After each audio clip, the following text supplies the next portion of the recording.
मंठा तालुक्यातील पूर्णा नदीकाठच्या टाकळखोपा येथून रात्रीच्या वेळी अवैध वाळू उत्खनन करून वाहतूक सुरू असल्याची माहिती मंठा तहसीलदार सोनाली जोदळे यांना मिळाली।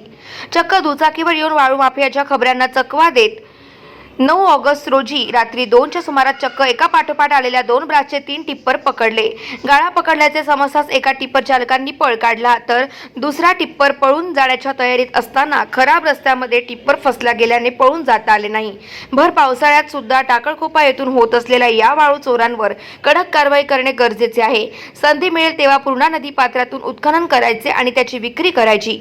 विदर्भातील काही टेम्पोधारक आणि तळणी परिसरातील टिप्परधारक रात्रीच्या वेळेस चोरटी वाळू वाहतूक करतात। टाकळखोपा हे वाळू चोरीचे केंद्र बनलेले असताना सुद्धा टाकळखोपा येथे अद्याप ठोस कारवाई का नाही?